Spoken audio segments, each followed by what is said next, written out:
Mercury is moving into Aquarius, and that means that the Aquarius season has very much started.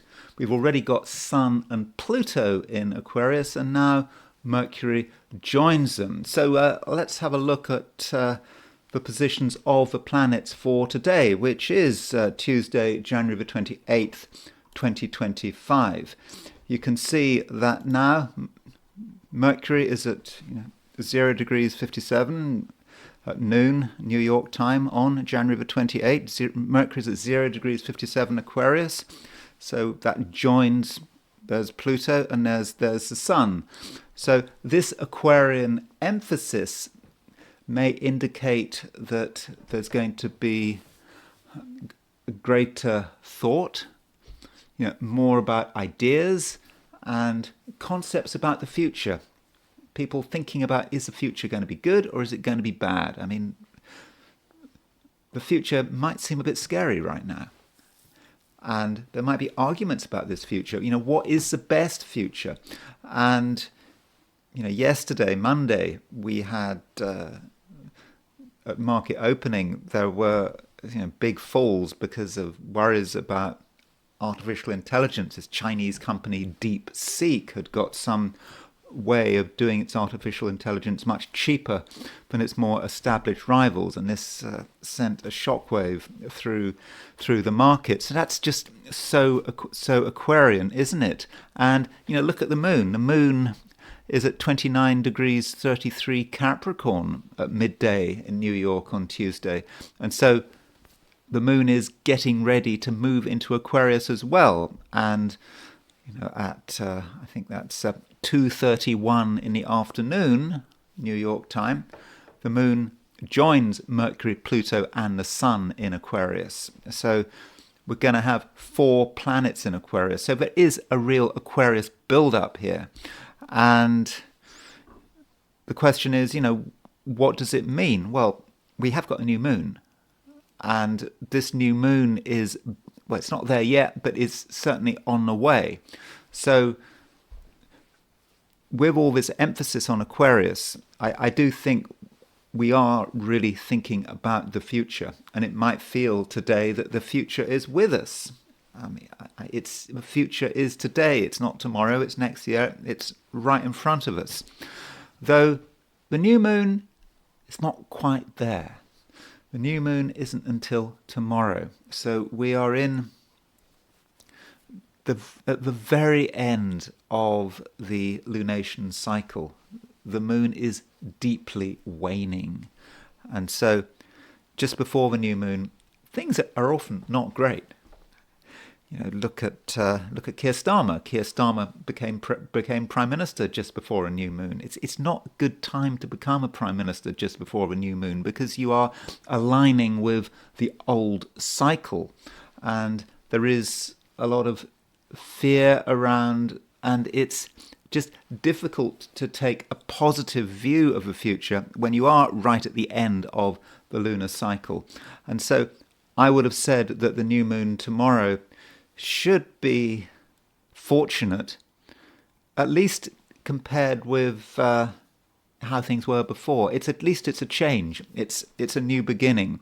So I think that we should welcome tomorrow's new moon, tomorrow being Wednesday, because then we can start work on things. It is a new beginning. I suppose it's a new Chinese year. It's a new lunation cycle, so that is something to be optimistic about. But right now, on Tuesday, we shouldn't be too concerned if there is a lot of negativity flying around, because it's about tying up loose ends. So main things happening today is Mercury moving into Aquarius and Moon also moving into Aquarius. There are a few lunar aspects of note. The Moon is making an opposition to Mars. So the Moon in late Capricorn is making an opposition to Mars in Cancer. So at the beginning of the day, there might be a certain amount of tension, and there's a certain scope for anger there, and finding agreement with other people could sometimes be difficult.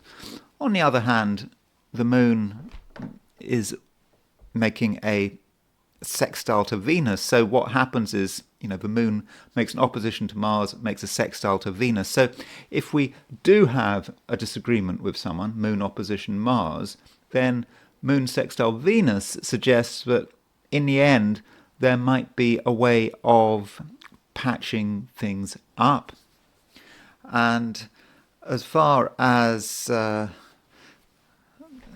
different location is concerned, if we relocate this chart for Sydney, Australia, because not everyone who watches this is in Europe or the Americas, and it just gives a different perspective. If you are in the Australasia, then at noon Sydney time, the moon is at 1929 Capricorn. So today, if you're in Australia, New Zealand, the moon is in Capricorn all day. And so that moon opposition Mars, moon sextile Venus that I've been talking about, they really do dominate the day. And it is about perhaps disagreeing with people, but also finding ways to patch things up. And if you find yourself getting annoyed for whatever reason, don't panic, because that moon sextile Venus may all of a sudden make things a lot easier. And then there is the heliocentric chart. So yesterday we had an exact Jupiter-Saturn square. So when I talked about that Jupiter-Saturn square, I mentioned that this might have an impact on the economy. And indeed, on Monday morning, we saw markets falling. At least they were falling just before market open, and as a result of this DeepSeek AI company in China. But it probably wasn't just about that. It's probably about underlying fear, and that just is a reminder of what Jupiter square Saturn is about. And also, it's just before the new moon. People are nervous just before the new moon, and those who take the Chinese New Year seriously might think that just before the Chinese New Year, is there really any point in doing anything? You shouldn't necessarily take huge financial risks. You should perhaps leave investment decisions for later. I'm not giving financial advice here. I'm just thinking how one might view things if one took the beginning of the Chinese New Year seriously. So maybe that has an impact on Asian markets. Even if astrology is not working, people are aware of a Chinese New Year, and just this concept of the Chinese New Year may have an impact on people's decisions. So that's for Jupiter square Saturn, which only happens once heliocentrically, and that's probably the main thing going on. Okay, I know it happened yesterday, but it's still very much with us. And also Mars opposition Pluto. Mars opposition Pluto was exact yesterday on Monday, but it's still very much with us. It's only 12 minutes out. So Mars opposition Pluto is about tension and feeling that it is difficult, that we're not going to be able to get things together without a struggle. And it is all about a struggle, and it might be a struggle where there are winners and losers. And I think that is pretty much it with the heliocentric chart. And at the end of this video, I'm going to be really considering what that Mercury in Aquarius means, because I think it's something that what we do have to think about. And I want to actually look at the exact chart for when the precise moment when Mercury moves into this sign. But first of all, I want to look at the 12 signs. So these are my forecasts for the 12 signs for today, which is Tuesday, January the 28th, 2025. Aries. Aries, you're feeling a little bit tense, particularly at the beginning of the day, because the moon is making an opposition to Mars. And so, moon opposition Mars might represent some kind of challenge. You'd like everything to be straightforward.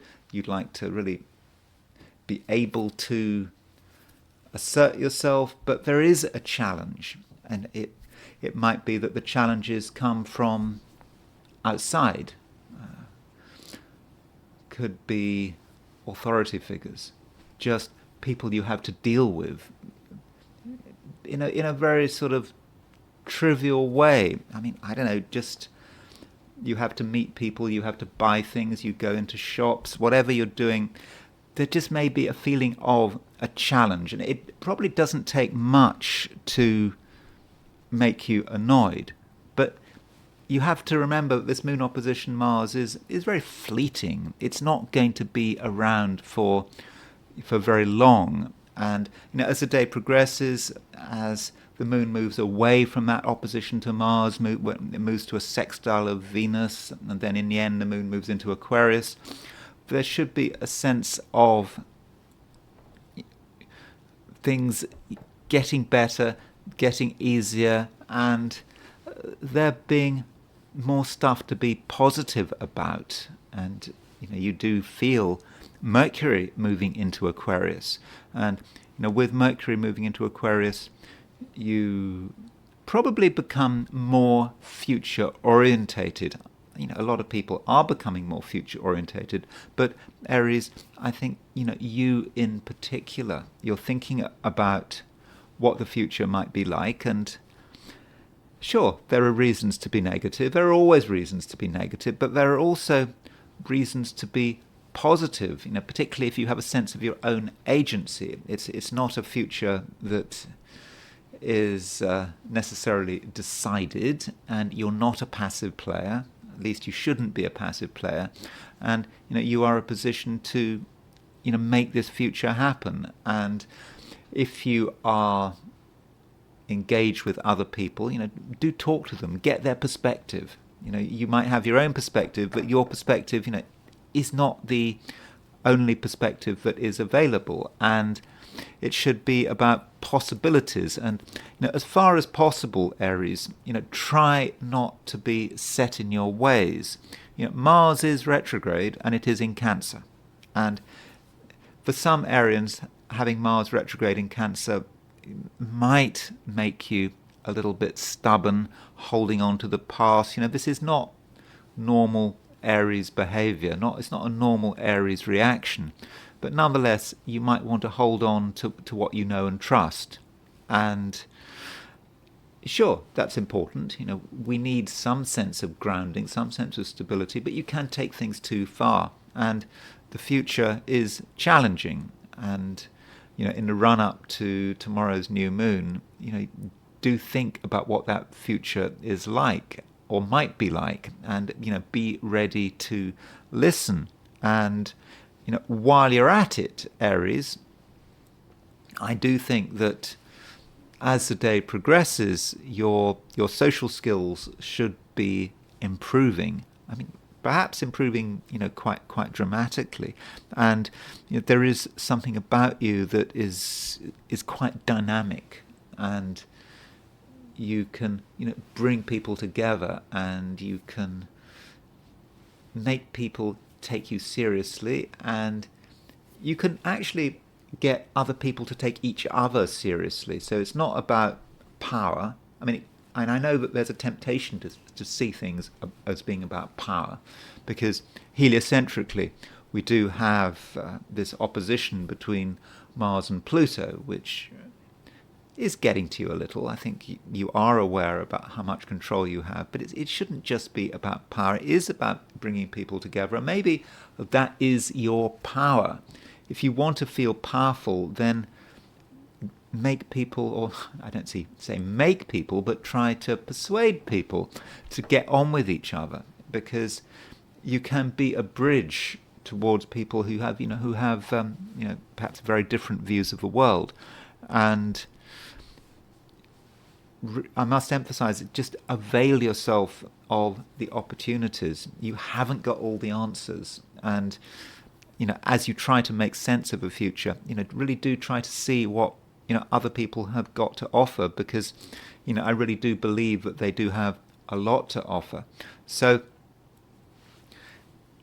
Aries, it's in many respects is about realigning yourself, aligning yourself with the future. And it's not necessarily a 100% easy process, especially because it's just before the new moon. We do have this new moon tomorrow, and that certainly represents for many of us a new start. But right now, the day before the new moon, there is a temptation to look backwards, to worry about our own security, perhaps to take any conceivable threats to our security too seriously.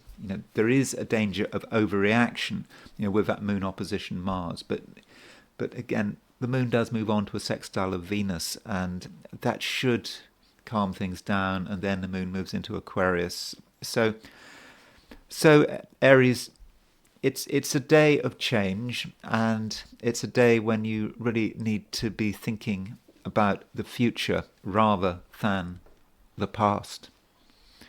Taurus, Mercury is moving into Aquarius, and from a Taurian perspective, that movement is important, at least it could be important, and I by and large think that it's really quite fortunate. Mercury is a planet that relates to communication. It's about how you talk, how you communicate, what you say, what you think about.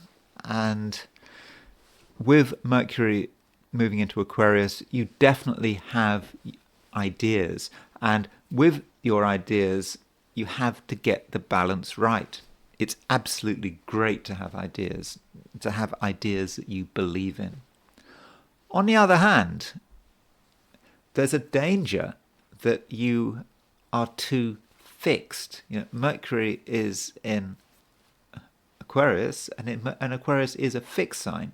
So there's some danger that you are stubborn. You take the view that you've made up your mind, and that's that. There's really nothing more to be said.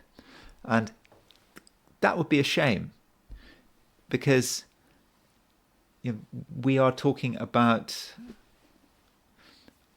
the future, and we're talking about how to deal with the challenges of this future. And if we use things from the past to try and deal with the future, we're just not going to get anywhere. So you have your own broad framework which reflects who you are, your ethics, your upbringing, and that's something you have to hold on to, but you have to be prepared to listen and to understand that other people have different views. And Mercury moving into Aquarius allows you to be quite experimental, and if you're working and or you're involved in trying to get a business going, or you're involved in a business, then things like technology is going to matter, because Mercury in Aquarius is about technology, and you shouldn't be afraid of integrating new technology into your life. It does matter. And for some Taurians, there can be a certain Luddite streak. Taurians like to focus on the past. If it worked in a particular way, then why change it? Why bring in new technology? And again, that is another challenge. So there may be a computer program, for example, that you might have on your computer. You've never used it. You don't want to use it, but you kind of know deep down that it might be helpful, or it might be some other technology to do with with phones or electronics, just something that you haven't used, or at least you haven't made maximum use of, perhaps because you've been a little too traditional. You've got a particular way of working, and you think your way of working is the best way of working, but not necessarily the case. So really do be open to change, and you don't feel that you have necessarily got all the answers. And at the end of the day, well, it depends where you are. If you're in Europe this evening, the moon moves out of Capricorn into Aquarius. The moon will move into Aquarius earlier in the day. If you're in the Americas, that would be early afternoon, even late morning if you're in California, or Oregon, or British Columbia, or the West Coast. So with the moon moving into Aquarius, that kind of emphasizes that Mercury in Aquarius even more. And so with the moon in Aquarius, there are going to be four planets in this sign. So at some stage in the day, if you're in the US or Europe or Africa, there's going to be a feeling that now is the time, that you've thought about things, you've perhaps not been quite ready to commit yourself, and you might have taken the view, well, you're not ready to make a commitment because different people have different views, but now the time of challenge is coming, and with the moon moving into Aquarius, that signals the fact that the new moon is upon us. And tomorrow there is this new moon, and I'll tell you just when exactly is the new moon.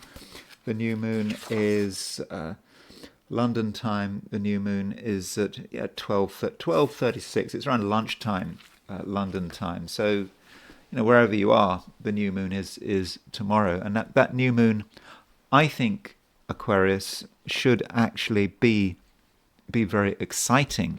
Turning to relationships and other people,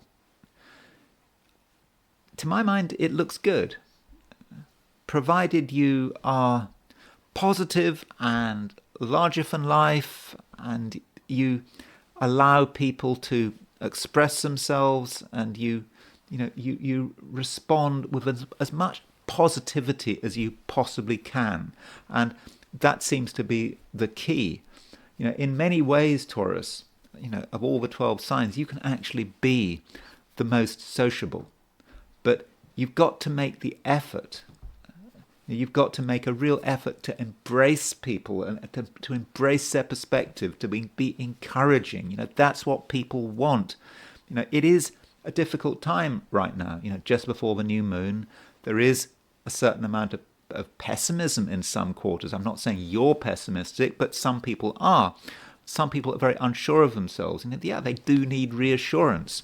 And Taurus, I do believe that today you are just the person to provide it. Gemini, Mercury is changing sign. It's moving out of Capricorn and it's moving into Aquarius. And I regard that as being entirely fortunate. Mercury moving into Aquarius. Mercury kind of works quite well in Aquarius, but we do need to qualify that. I mean, traditionally, Mercury rules the air signs by night, but not by day. Saturn rules the air signs by day. I mean, when I say traditionally, there's a table in William Lilly's Christian Astrology, which was written in the 17th century, which talks about the rulerships of the elements, or triplicities as he described them. And indeed, Mercury is described as the ruler of the air triplicity, by night.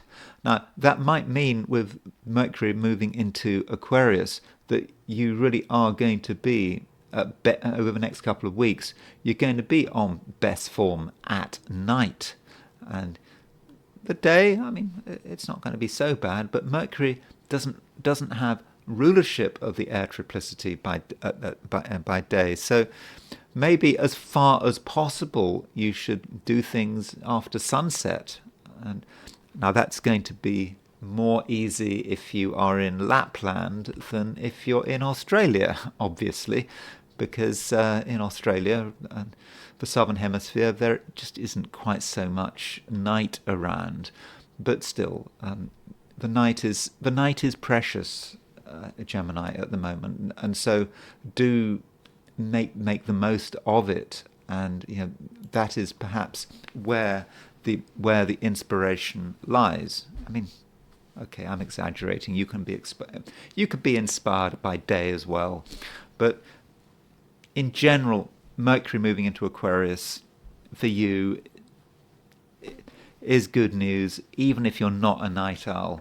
And with Mercury moving into Aquarius, you're going to be open-minded in your own way. It's always in your own way. You're not going to be totally open-minded, but you're curious, you're interested, you want to know what's going on, you want to know what people have to offer, and you'll be looking out for new ideas, and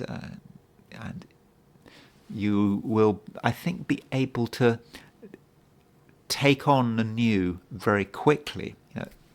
Some people find it difficult to take on something that is absolutely new. I was just been talking to Taurus, and I was saying to Taurus that you've got to make a real effort to embrace new technology, even if you're a bit suspicious of new technology. But I don't think you have that kind of suspicion, particularly now Mercury is moving into Aquarius, and you are just looking for new possibilities. And also with Moon moving into Aquarius, we have to perhaps make the contrast between Moon actually is moving into Aquarius as well, but with Mercury moving into Aquarius, we have to make the contrast between Mercury in Capricorn and Mercury in Aquarius. So Mercury has been moving through Capricorn for the last few weeks, and it's been useful. Mercury moving into Capricorn, it's allowed you to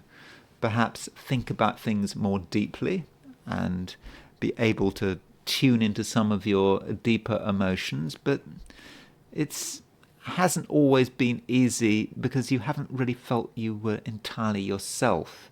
It doesn't become Geminis to spend too long obsessing about the way they feel, and with Mercury moving into Aquarius, there's more space now. You can break out. You can be more of an extrovert, perhaps less of an introvert.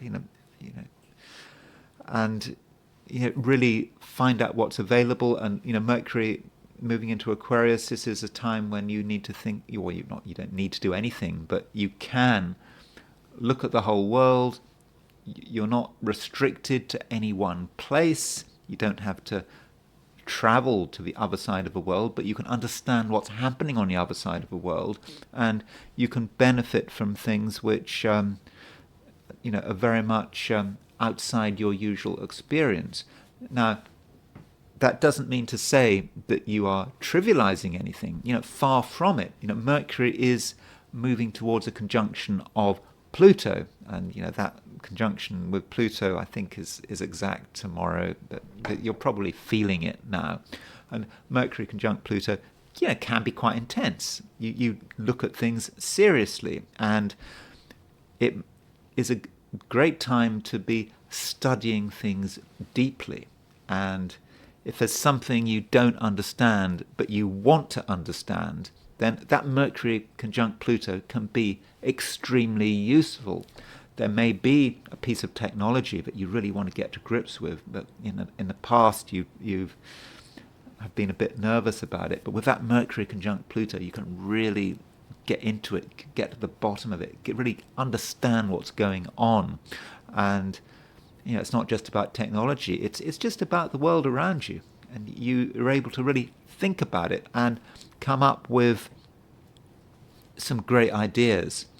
And you're going to be able to push those ideas because, right now, Gemini, you're actually pretty assertive.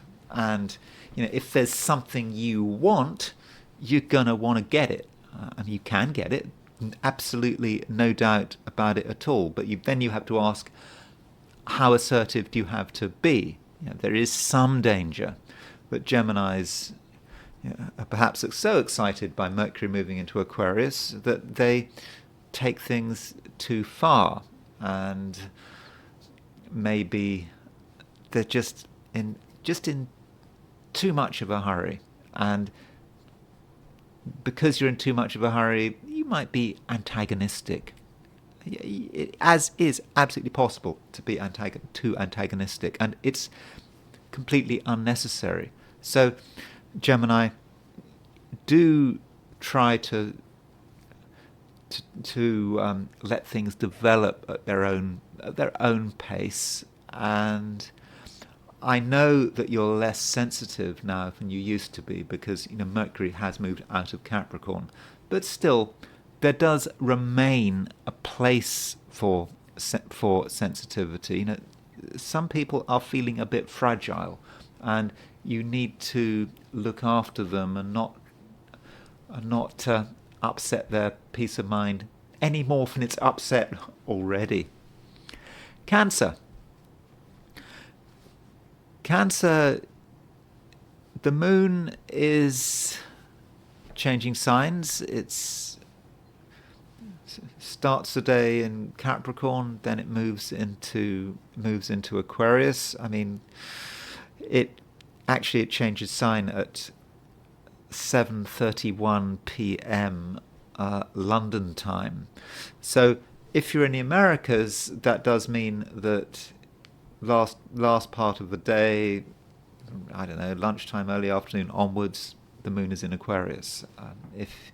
If you're in Australia or New Zealand, well, the moon is going to be in Capricorn all day. So it kind of depends a bit. And so overall, probably the moon is going to spend most of its day in Cancer. And we do have to think about that. So, did I say Cancer? I meant Capricorn. It's going to spend most of its day in Capricorn. Now, that means that the moon is making an opposition to Mars. And so, you've got Mars in Cancer, you've got moon in Capricorn, making that opposition to Mars. And, Moon-Mars oppositions can be difficult. They can actually be quite angry, and there are things to get annoyed about, and you might find other people's behavior really quite irritating, and there is a possibility that you want to tell people how you feel. But Cancer, is it really worth it? I mean, just because you're feeling annoyed, do other people need to know how annoyed you are? And I don't want to exaggerate, though. It kind of depends on the situation, and I'm sure many Cancerians are going to have a peaceful day with no irritations, but it does depend on the situation. If you do spend a lot of time with other people, or one person in particular, there just may be a sense of tension. They want to go in a different way than you, for example, or they might do something that you find unacceptable.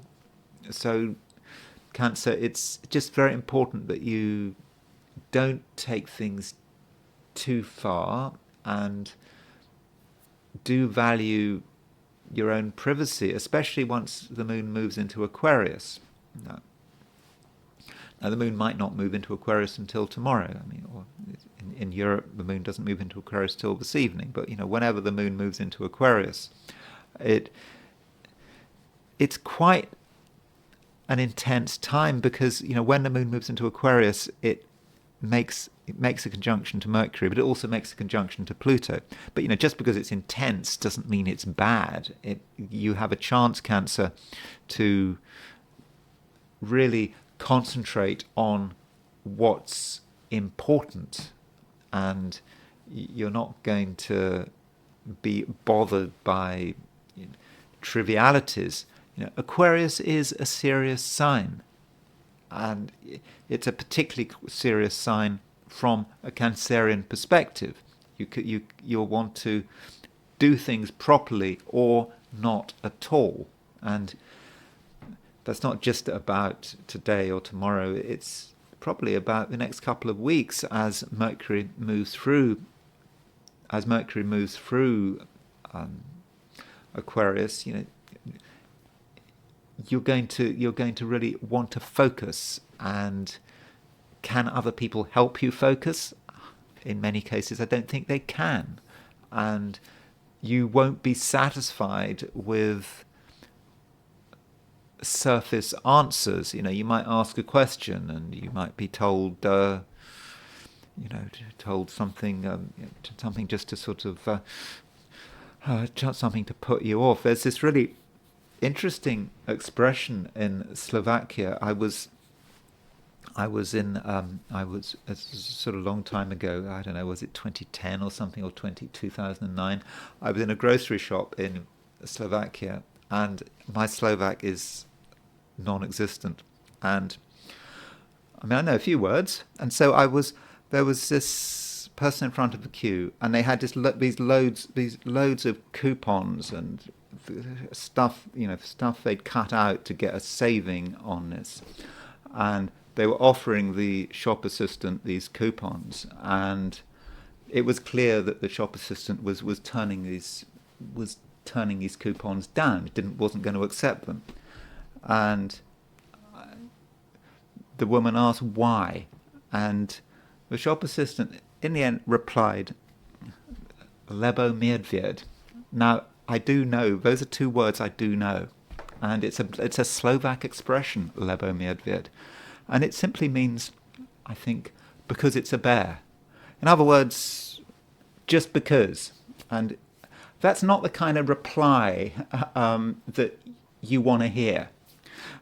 You're not going to be put off by Lebo medved. You are going to want to know why, and you're going to want answers, and the first answer is not going to be satisfactory, and you are not going to be put off by trivial explanations. So this Mercury moving into Aquarius, Moon moving into Aquarius, I actually see it as being a really good thing for you, because it's really encouraging you to really go deep down and to ask, what is the foundations of the thing?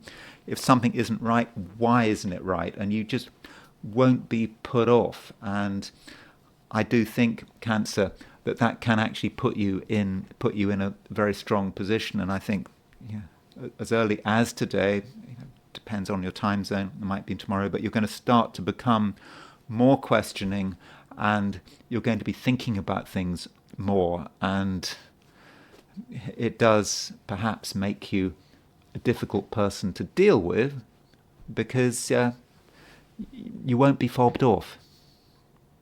Leo,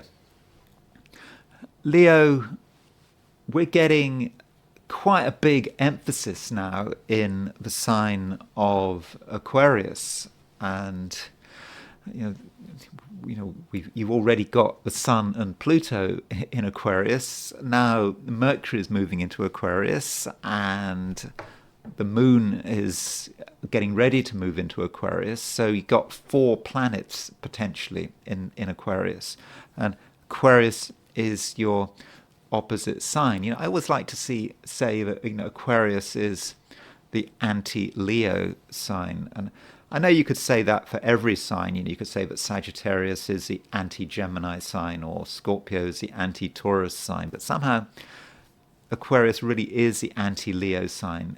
It's in a way is everything that Leo isn't. up to a point, except for the fact that Aquarius and Leo are, both fixed signs, they're both positive signs, but you have to be ready to start to look at things from a different perspective, and perhaps an opposite perspective. So, Leo, it's very important with this Aquarius build-up that you are not set in your ways, that you accept the possibility that you might be wrong, or maybe that another person knows things better than you, and it should not be regarded as a situation of win and lose. If you accept that one person is right and you're wrong, that should not be a great blow to your ego. It should actually be something to be welcomed. It's great not to have all the answers, and if you can accept different viewpoints, I really do think that would help. That would really help you, and I think that it would just make things easier for you. And sometimes it's important just to let go. There might be something that you have been taking really seriously recently, and you've been holding on to it, and you're perhaps now asking yourself, well, what is the point? What was that all for? Is it really important to your identity? And maybe not. Maybe it's not important at all, and you can let go of it. And it's important also to take account of alternative views, because your current views may not be entirely in accord with the times in which you're living. I don't want to make that too dramatic, but things change. They're always changing, and if you can't keep up with change, then that actually can create a certain amount of negativity, because you have this negativity because you're staying the same and the world is changing, and you might feel that the world is not changing in a good way. I mean, a lot of people, regardless of their sign, take the view that the world is changing not for the better. And perhaps you in particular, the world might feel very slow. It might feel limiting. It's not a place where you can really fulfill your potential. I am absolutely not saying that is the case. I'm just saying that today, and that might be the impression you get. And one reason you might get that impression is because you're just not going with it. You need to adjust, and one good way of adjusting is to be flexible and to give other people their say. People do have something to say. They do have something to offer, and if you listen to what's being offered, again, you might not agree with it, but you might just get a different different perspective that you absolutely need, or it certainly can make your life a lot easier. And so, Leo, just don't feel at the moment that you have to be in control, that you have to be making the decisions. Sometimes it's okay to let other people make a decision. And as far as relationships are concerned, be a little trusting. It's never a good idea to be totally trusting, but sometimes a bit of trust can go a long way. And also don't be freaked out by different opinions. Even someone who is already very close to you, you might feel that you understand them, you know how they think, and they may do something or say something that you weren't expecting, and your first impulse might be to react negatively, to get annoyed about it, but try and see where it's going.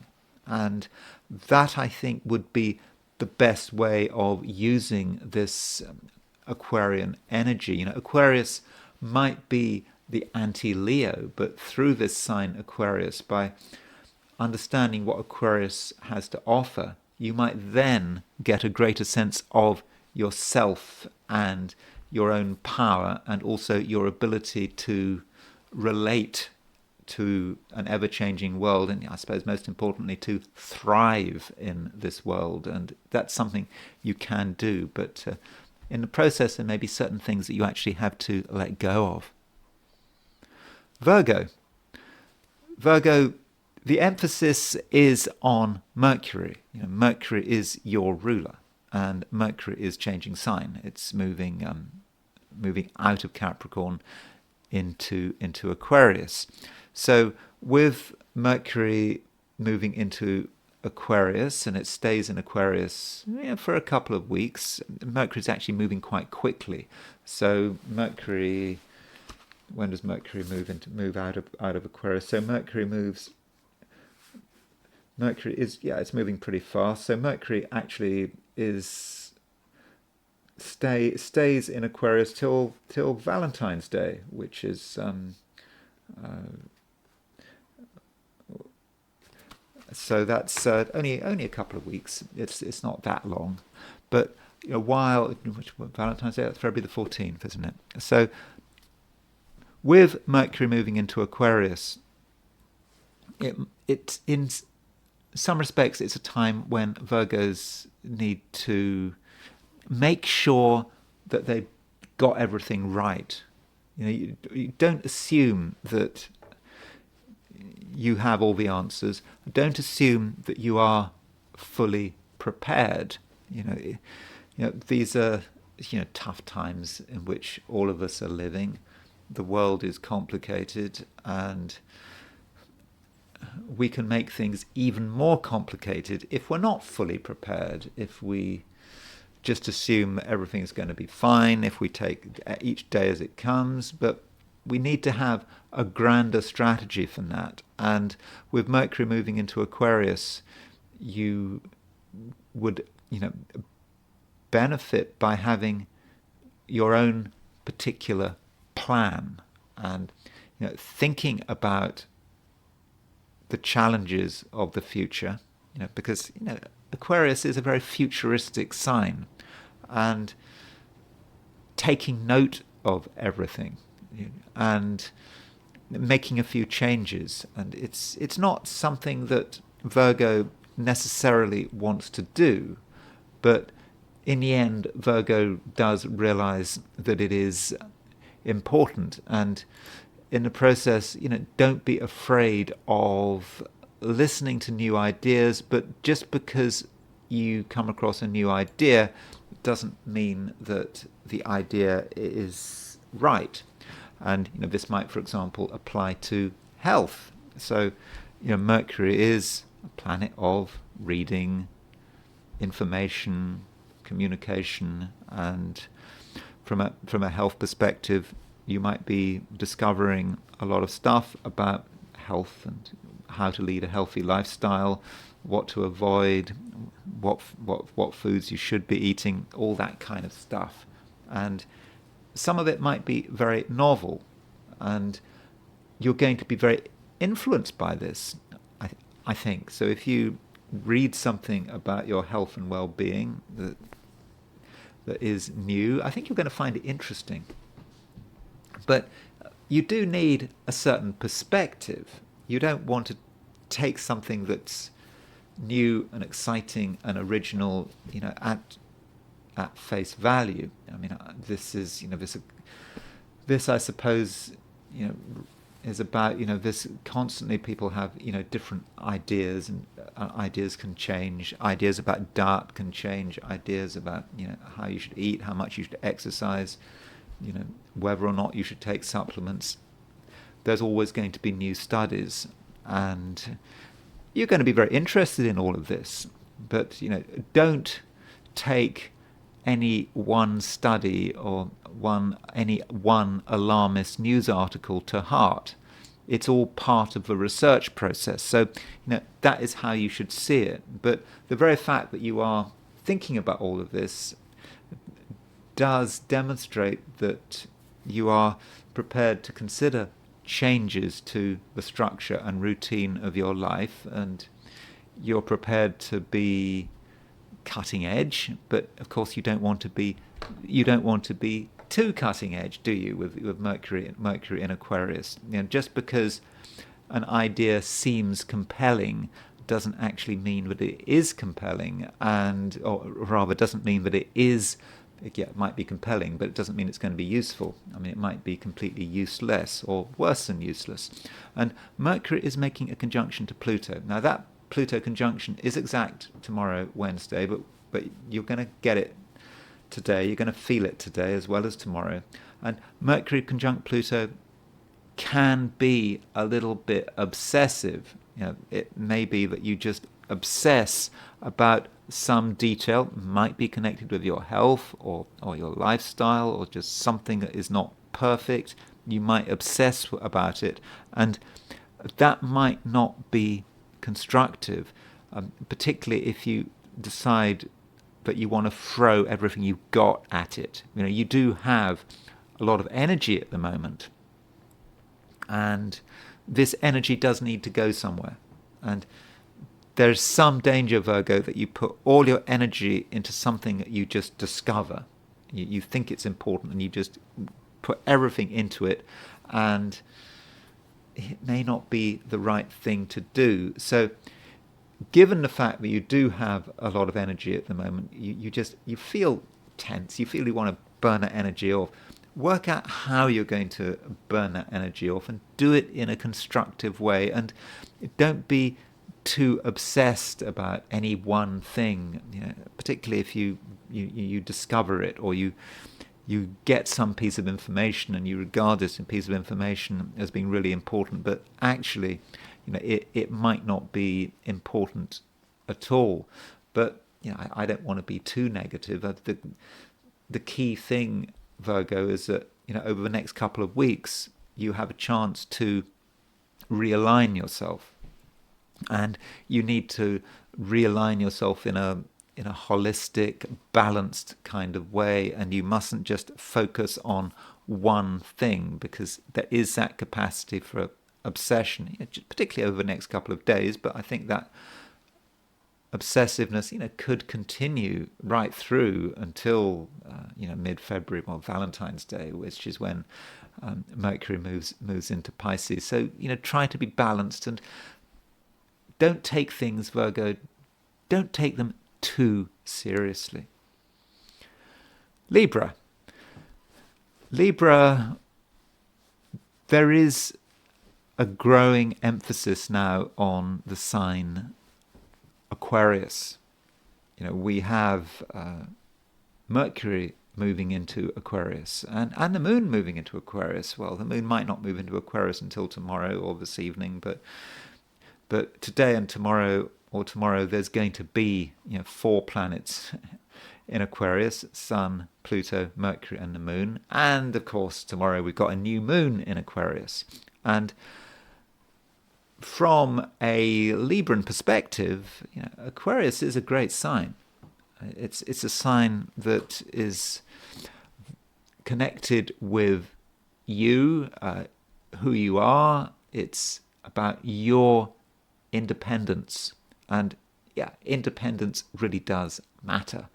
And from a textbook point of view, Librans supposedly like balance. They want to fit in.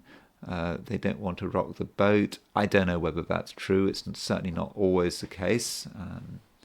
Margaret Thatcher was a Libran. Some Librans really know how to look after themselves. So let's not get too caught up on stereotypes about Librans. And right now, with this Aquarian emphasis, it is about doing something because it's all about you. And that doesn't mean that you're obsessed about yourself. You are recognizing your path, and that path might be connected with the past, might be the distant past. And I mean, I'm probably exaggerating a bit here, but the 5th house, because the Aquarius, from a Libran perspective, the fifth house is covered by Aquarius, and in Vedic astrology, the fifth house is described as being a house of Purva Punya, and Purva Punya is about getting the benefits from things from the past, and that might be from a previous incarnation. And while I don't really like to talk about karma and incarnations when I do my videos, I just feel that that's kind of assuming too much, and who am I to tell someone about their previous incarnation? But in a general sense, you might like to think about you and what you were put on this planet for. And you weren't put on this planet to do lots of different things. You weren't given infinite choice. Astrology is not about free will. I mean, there is an element of free will in astrology, but the fate element of astrology really does matter. There are some things we can do, some things we should do, and there are some things we shouldn't do. And with this Aquarian emphasis, it's a time to be doing the stuff that you've been put on this planet to do. And that means you just can't do everything. There might be pressure to do everything. And you might want to give in to this pressure, but that is absolutely not the right thing to be doing. Over the next few weeks, really, really concentrate on what is important to you and what you've been given, and perhaps what you need to see through. Maybe you started something in a past incarnation, and you developed a set of skills in a past incarnation, and now you need to actually use those skills. And it may not just be about the next couple of weeks. I mean, Pluto is in Aquarius. Pluto stays in Aquarius until the early 2040s. So almost 20 years. So that is about the Pluto experience, and what it means to have Pluto in Aquarius, Pluto to be in your fifth house, this house of Purva Punya. Is it the house of past life credit? I think that was the astrologer James Braha. He wrote this. I think he wrote this book in the 80s about Indian astrology. It was a really great book. It was a real breakthrough book, and he talked about Purva Punya and the credit one gets from past lives, and connecting that with the fifth house. And so that is something that you really need to think about, and it's not something that can be compromised. It's absolutely not. So that's looking at it from a rather sort of high level. We can look at it at a sort of more basic sort of fun level. It is a time, Libra, where you should be enjoying yourself, especially once the moon moves into Aquarius. Okay, that might not be until tomorrow, but with the moon in Aquarius, it's about you enjoying yourself, but not in a trivial way, in a very deep, powerful way. That is about you doing something that is really really connected with who you are. And once you've hit the right groove, really nothing can stop you. On the other hand, if you're doing something that isn't right for you, you'll know about it straight away. You'll just feel a sense of dissatisfaction and tension, and so listen to your feelings, and then you'll know whether or not you have hit the groove. And it's not a time, as I've just said, to compromise. You need to do what's important to you, and once you're doing what's important to you, then other people are going to respond to you, extremely well. The fifth house is often connected with relationships. It's not really about relationships. The seventh house is about relationships, but the fifth house can be about enjoying other people's company, not making commitments, just enjoying people's company. So whoever you happen to be with today, I think you really do have a chance to really feel a great sense of satisfaction and mutual respect, and that's what it's all about. So overall, Libra, if you do it right, I think it can be a really, really good day. Scorpio, you do actually have a lot of power at the moment, and this power does come from sort of deep down, and at the same time there's something about you that is actually quite sincere, and in a way sincerity is what people are looking for. There is a lot of insincerity flying around. People can say things they don't mean, and they can lie, and they can make promises that they actually have no real intention of honouring. But you are sincere, and in many respects, Scorpio, you are a rock of stability, and that is a certain amount of responsibility for you, but I don't think it's really an onerous responsibility. I think people are going to trust you because you are someone who is not going to change. You're not going to be flaky, nothing like that. You're just going to be there for people, and with Mercury moving into Aquarius, moving out of Capricorn into Aquarius, you're going to be able to talk about things at a very grounded level, and you will be serious. Yes, because Mercury is conjunct Pluto. There's nothing trivial about what you say, and that really is going to be appreciated, and you're able at the same time to show a certain amount of dynamism in terms of bringing people together. Not everyone feels content or happy or ready to join the flow of humanity, but there's something about you that is a unifying force, and so really see if you can make the most of that. But it's not about drama. Drama is absolutely the last thing you need. I mean, we've got a new moon tomorrow. We've got the build up to the new moon. As a Scorpio, you are very aware of this build up, and you can feel the tension, you can feel the uncertainty, and your job is to just make things simple for yourself, and it's also about making things simple for other people.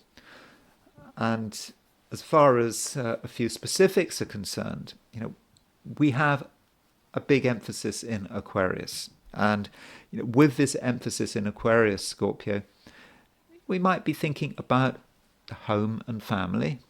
Mercury is moving through Aquarius for the next couple of weeks, and Mercury is where you're thinking, where you're communicating, how you're expressing your ideas, and the home is the place to do it, and the things you say to your family could be important, and perhaps there are family issues that have not been discussed, and for one reason or another it's been felt that it just shouldn't be said, one should leave it until later, and one never gets around to talking about it. So now is the time, I think, to bring things out into the open in a family sense. So if you've been wanting to say something to your family, even if it's quite serious and controversial and you're worried about the reaction, now might be the time to do it. I'm not saying precisely you have to do it today or tomorrow, but you're a Scorpio, you have a sense of timing, and emotionally you can work out when you should be taking that first step, and probably not today. We've got a new moon tomorrow. New moons are about beginnings. Probably not a good idea to take dramatic initiatives on the day before a new moon, but tomorrow new moon, and I think that with this new moon, you're going to sort of get a greater sense of your own security and stability and what it means to be secure. And perhaps the current situation is not giving you everything you need, and you actually have to take steps to shore up what you have. And if you're not feeling comfortable somewhere, then perhaps you should move somewhere else. But I'll talk about that again tomorrow when I talk in detail about that new moon in Aquarius. Sagittarius, we have a lot of planets in Aquarius, and Aquarius is not a sign that is of direct relevance to you. Aquarius is not an angular sign, so from your perspective, because Sagittarius is a mutable sign and Aquarius is fixed. So with these planets in Aquarius, it's not necessarily massively important that we've got this Aquarius emphasis, but it still means something. And with those planets in Aquarius, I think that it's a time when you're able to be more communicative, and you can talk about things with greater ease. And you've had Mercury moving through Capricorn for the last few weeks, and that's not been entirely comfortable. And you may have found yourself thinking about things which were rather mundane. They perhaps had a sort of material nature to it. It certainly wasn't always much fun. But with Mercury moving through Aquarius, there is a different picture. You become more focused on the future and on ideas and what is possible. And Mercury in Aquarius is maybe relating to your own principles. Sagittarius is a principled sign.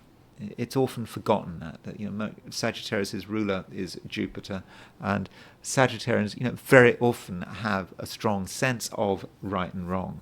And with Mercury moving through Aquarius, it's maybe about shoring up some of your principles. It's no good just having principles, just believing that some things are right and some things are immoral, just because it's not helpful. You need to have some evidence for this.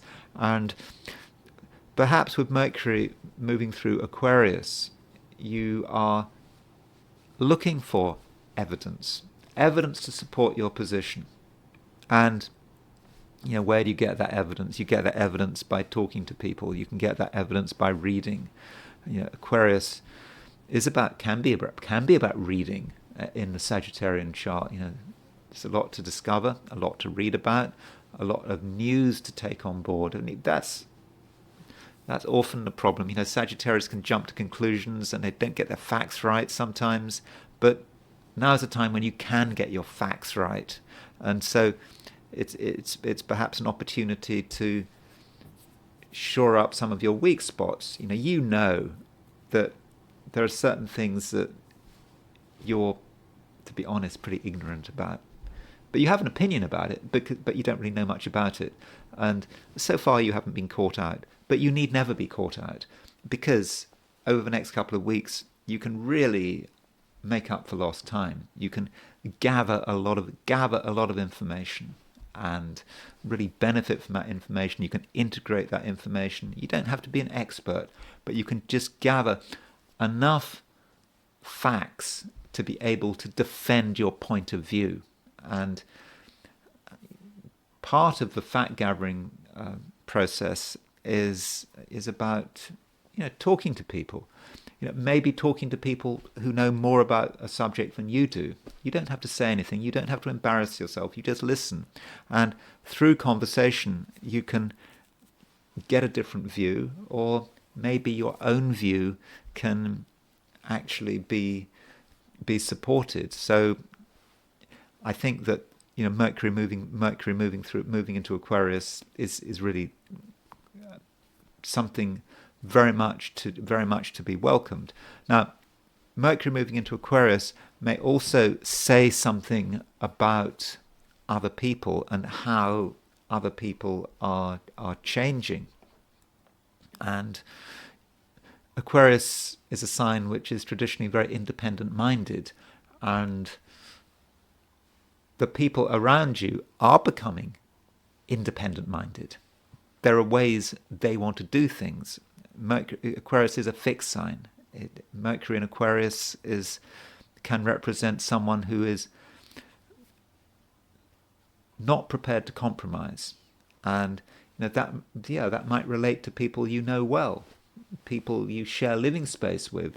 They have their view of the world, and they're not going to budge, and they are independent-minded, and it's really important that you respect other people's independent-mindedness.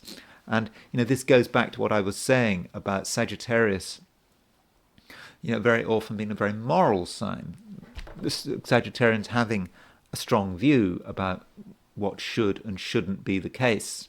And so there might potentially be a little bit of a disagreement there, because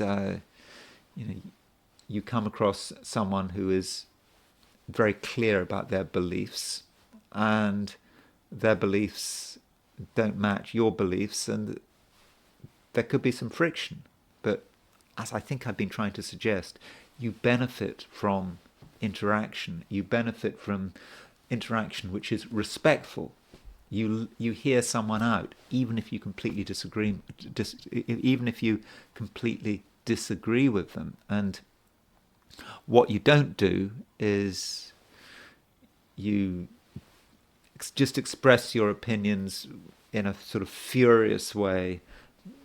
Don't do that. You could do that, because at the moment, Sagittarius, there is actually something quite verbal about you, and given the opportunity, you will tell people exactly what's on your mind, and you will articulate your ideas with a certain amount of passion. And I do think you have to be careful, particularly if you start getting annoyed. And so don't feel that you absolutely have to express your opinions, because how are you actually benefiting from expressing your opinions right now? I don't think you are, because as I've just suggested, you haven't got all of your facts in order, and it's better that before expressing your opinions, you make sure you've got it all right. And in many respects, the next couple of weeks could be a learning process. And if you are prepared to learn and listen, I think in the long run you are very much going to benefit. Capricorn. The pressure in some respects is easing, in the sense that, well, the Capricorn season is very much over. Mercury is leaving Capricorn. It's moving into Aquarius. The moon is on the verge of leaving Capricorn, and so by the end of the day, by tomorrow, the moon will be in Aquarius, and it'll be a new moon, and there'll be no planets left in Capricorn. Now, you might feel a little bit disappointed about that. I mean, it's always nice to have lots of planets in your sign, and that does make you the center of attention, and you feel that you understand everything, or a lot of things, and you're not being alienated, and it's all great. But it can be a bit exhausting with these planets in Capricorn, in your sign, because where a planet is in a way where the flux is. Okay, the moon is going to be in Capricorn, every month, but other planets are going to have their time in your sign, and that's where the flux is. That's where the energy is. That's where the pressure is. And so, with planets moving out of Capricorn, it just may feel that the pressure is off, and you don't have to be the initiator, and instead you can look at what you've got, look at what's happened over the last few weeks with these planets when the planets were in Capricorn. What have you learnt, and where have the problems been? Where have the benefits been? And you can start to bring it all together and make sure that you have the resources to be able to see things through. And having the resources could be important with planets now moving into Aquarius. There are 4 planets, but by tomorrow, certainly, when the moon moves out of Capricorn, you're going to have 4 planets in Aquarius. And that Aquarius emphasis is about your resources, what you have and what you don't have.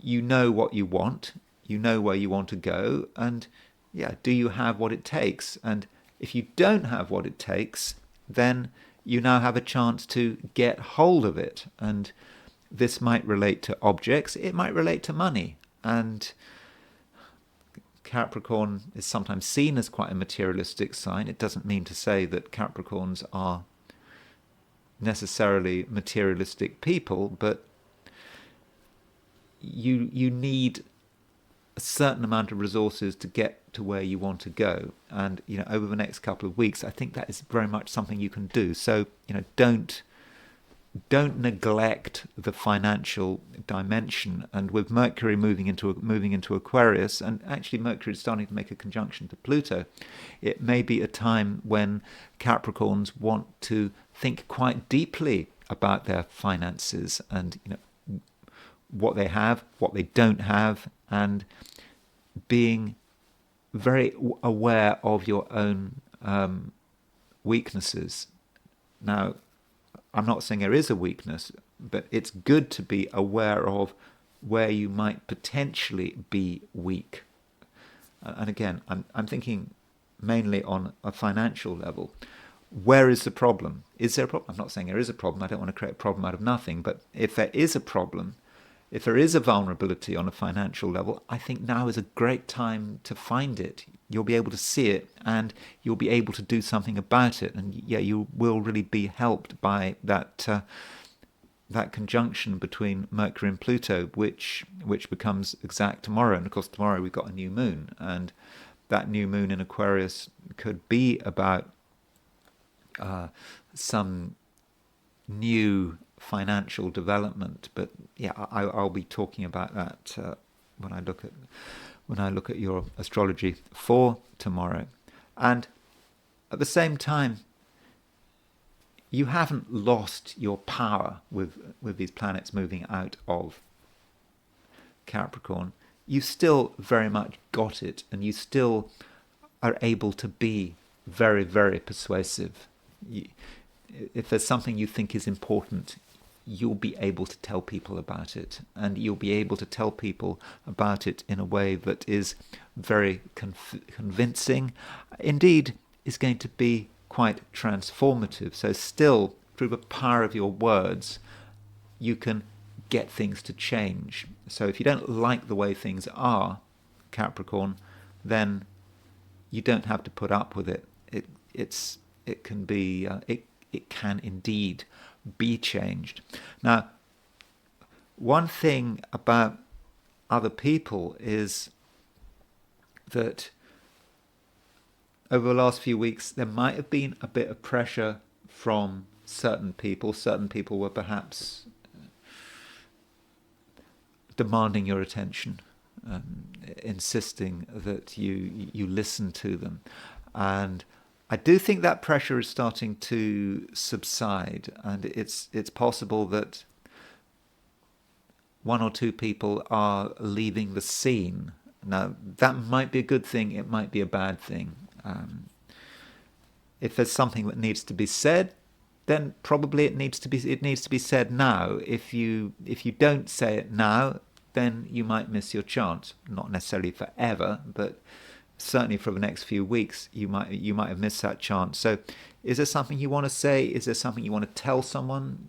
Then probably best to do it now, particularly if you feel it's about tying up some loose ends. Something is coming to an end, and you just want to make sure that everyone is clear with each other. So perhaps it might be a time to say whatever you have to say, because if you leave it too long, you might be missing your moment. Aquarius, we are now getting a big build-up in your sign.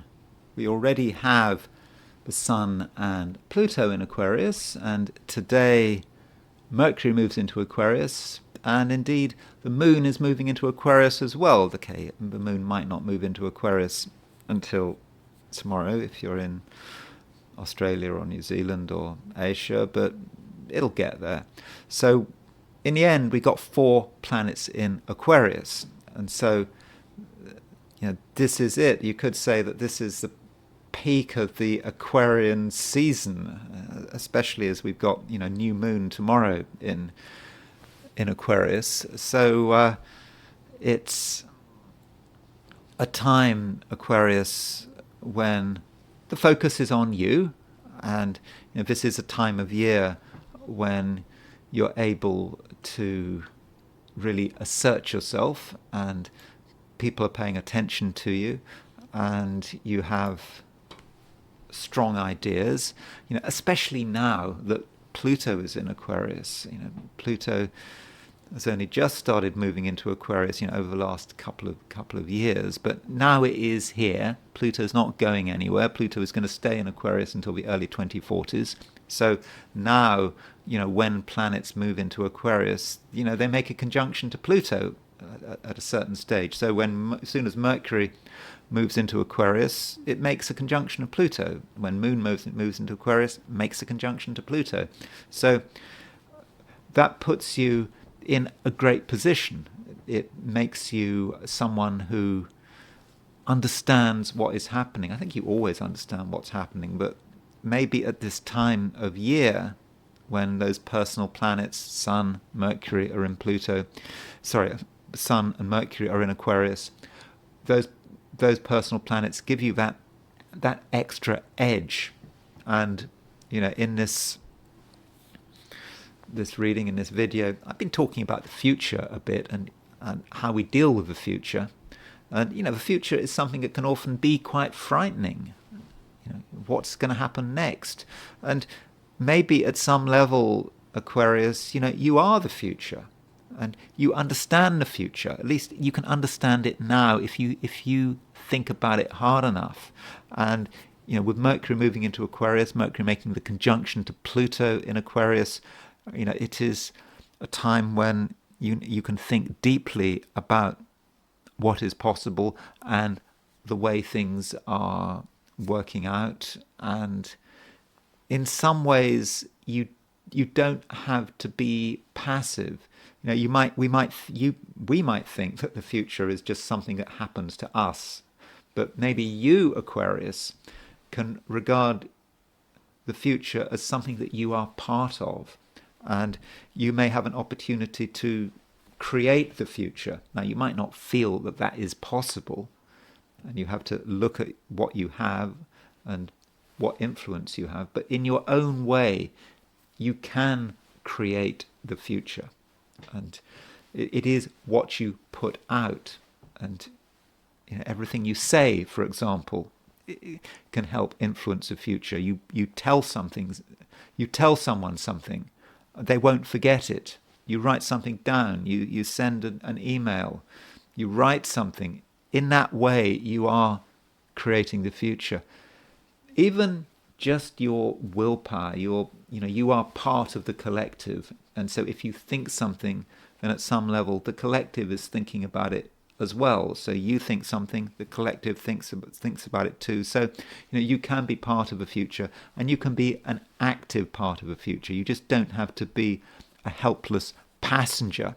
And you're able to really be quite intense, and people are going to listen to you with Mercury moving into Aquarius, and because Mercury is making that conjunction to Pluto, and you can say things with power and conviction. I say can. I'm not necessarily saying you will. Now, sometimes with Mercury conjunct Pluto, for example, Pluto can drive things underground. It can be about fear. You might ask yourself, what is the point? Let's keep things to myself, or you might keep things to yourself. And that is a tendency there. But I would suggest that that is not a good idea. It's not a time for being secretive, even though part of you wants to be secretive. Why should you have to bother with the rest of humanity? Be independent, and perhaps feeling that other people aren't interested, and anyway, even if they were interested, do you want to say anything? What's the point? I think that would be quite a negative approach, and I don't think that would be very helpful. So Aquarius, if you do have something on your mind, I would really suggest that you try as hard as you can to tell people about it, and you try to have an influence, because maybe that's what you're supposed to be doing, and maybe that is your role. And this Aquarius emphasis won't last forever. Okay, Pluto will, as I've just said, stay in Aquarius until the early 2040s, but the Sun, Moon, Mercury, they'll move out. The Aquarius season will be over, and you won't quite have that power again. So over the next couple of weeks, but when I say again, of course, you might have to wait until next year, but you won't be in such a position for quite some time. So Aquarius, it really is very important that you make the most of it, and that you prepare yourself. Tomorrow there is a new moon in Aquarius. The moon is still waning at the moment today, so I'm not saying that you have to do anything today, and perhaps you shouldn't, because it is the end of the lunar cycle. But the lunar cycle ends, and then it starts again tomorrow with the new lunar cycle. That's your chance. With the new moon in Aquarius, gives you an opportunity to have an influence, and to be independent, but at the same time to move other people on. Your particular view of the world is really worthwhile, and you have a perspective that is different, that some people might find challenging. They might even resist your perspective, but it is a perspective, Aquarius, that really does need to be heard. Pisces. Pisces, it's an interesting time when part of you feels that there really isn't very much to do, very much that you should be doing. Especially today, it's just before the new moon. You can feel that a lot of the activity is happening under the surface, and that it's not really a time when you want to be completely overt. Why bother? And the concept of secrecy may be becoming really quite relevant to you at the moment. What would happen if you were to reveal things? As far as you're concerned, it might actually compromise you, and the activity is happening under the surface, and so that might be the way you feel you need to work, and that feeling should be honoured. Yet, at the moment, Pisces, you do feel that you actually have quite a lot to say. You don't feel entirely comfortable when you are silent, I mean, part of you thinks it is best to be silent, but if you're silent, you feel somewhat tense. And there are going to be times over the course of the day when you do want to tell people what's on your mind. And you perhaps, Pisces, need to decide what you need to tell people. Some things need to be spoken. You need to get them out into the open. You need to clear the air. Other things do indeed need to be kept to yourself. So deciding what to reveal and what not to reveal could be one of the big challenges of the day. And you're not the only one who has a somewhat secretive view of the world. I think that the people around you, with Mercury moving into Aquarius, they are increasingly sensitive, and they feel that they're not necessarily being recognized, that there's no point in being recognized. And, some people just might want to exist in the shadows because, they feel that it's safest that way. And so do try to recognize who is around you, and keep your eyes open. Be very, very aware of your social environment. And just because someone is saying nothing doesn't mean that they don't want attention. Some people are just waiting for attention, but they don't want to assert themselves. They feel that it is inappropriate. So Pisces, look around you. Who needs your support? Who has got something to say that you need to listen to? That person might be there. And in terms of close relationships, partners might be holding something back with Mercury moving into Aquarius, and it might be a situation that continues for the next couple of weeks. Now, just because someone is holding something back doesn't mean there's a problem. It just might be that they feel that it's just not the right time, or they want to wait, and perhaps that's just something you should just respect, because Mercury, which is a planet that does have a big impact on relationships in your life, in the Pisces chart, it is moving through Aquarius. Aquarius is a quite secretive sign from a Pisces perspective. And then, in a couple of weeks, on February the 14th, on Valentine's Day, Mercury moves into Pisces, and that could actually create something of a change in terms of relationships. And I think actually quite a fortunate change, but that's 2 weeks away. And I will be talking about that closer to the time. And that's it. Those are my forecasts for today, which is Tuesday, January the 28th, 2025. And now it's time to look at Tuesday from the viewpoint of the I Ching. So, I asked the question, what is Tuesday going to be like for those watching the I Ching section of this video? And the first hexagram I got was hexagram 41, which is decrease. So this hexagram is often about sacrifice. It's giving something up, often for some higher good. If we want to advance, we have to let something go. If we want to increase, we have to decrease. And there is a natural flow there, and it's a standard thing in terms of looking at things from a spiritual or even magical sense, that if we want something, we do have to give something up, that we don't get something for nothing. We have to create a space for something new to happen in. And, with this hexagram, we get two moving lines. The bottom two lines move. And the bottom two lines together are about help.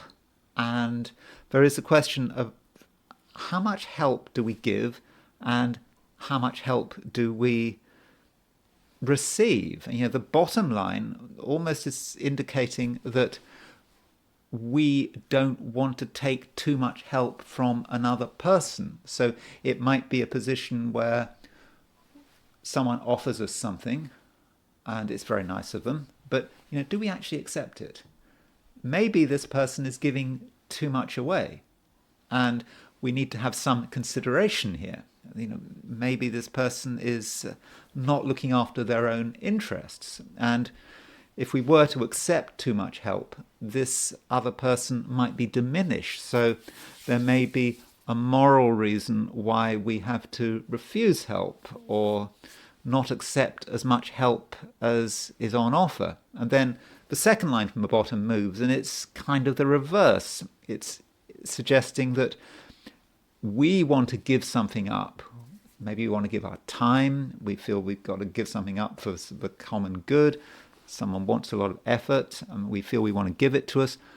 We feel we want to give it, but maybe we shouldn't. We don't want to give ourselves away. We've only got finite resources in terms of time and energy, and so don't give away too much.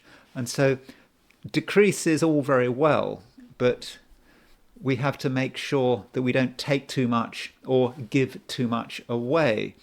And, that might sound as if it's kind of defeating the object of this hexagram, decrease. I mean, overall, we should, I suppose, not be attached to things. We shouldn't regard our time as being totally precious, but at the same time, it does have some value. And it's not always the case that giving something away, whether it's us giving us something away or someone else giving something away, is a good thing. Sometimes the status quo should be maintained. Now, we've got two moving lines. That means that we do move to a second hexagram. And the second hexagram we move to is hexagram 23, which is splitting apart. And going back to the previous hexagram, you could already see that there was something not quite right there. The relationships between people and who's doing a favor for whom is somehow not right. Something is corrupted. Perhaps people had the wrong intentions, and it was a sign of things to come. And then we've got splitting apart, and this is not a good hexagram. It is about, you could say, it's about furniture. It's about furniture that's been eaten by termites. The couch where the termites have eaten the legs up, there's nothing left. And so it does indicate that certain social ties that were under a little bit of pressure were not quite easy. And with the splitting apart, they're broken, they're breaking.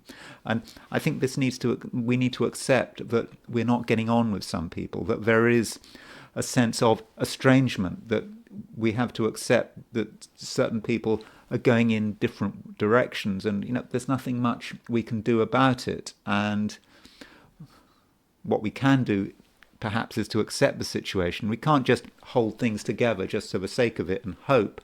Some things just have their natural way, and it is the way it is. So don't hold on to things longer than is necessary, and perhaps you need to accept that certain people, certain situations are no longer part of your life, at least in the short term. And as I always say, this hexagram is just for one day, and not so much can happen usually in just one day.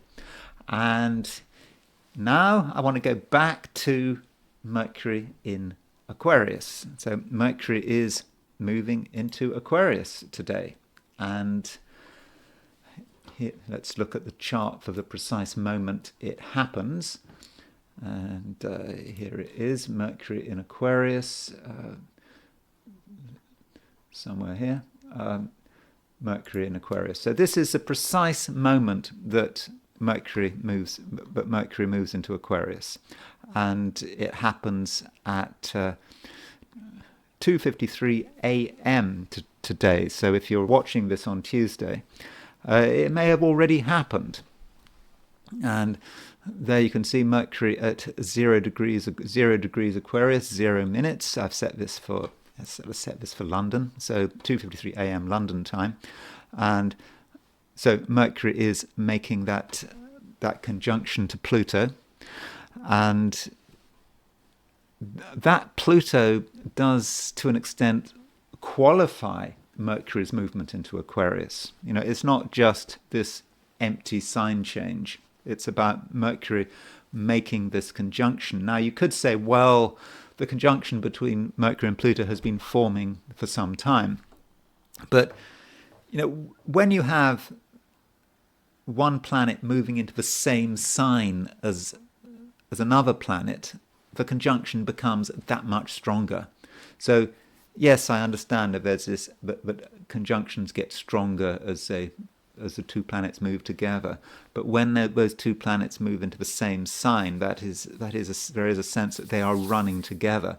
And this Mercury-Pluto conjunction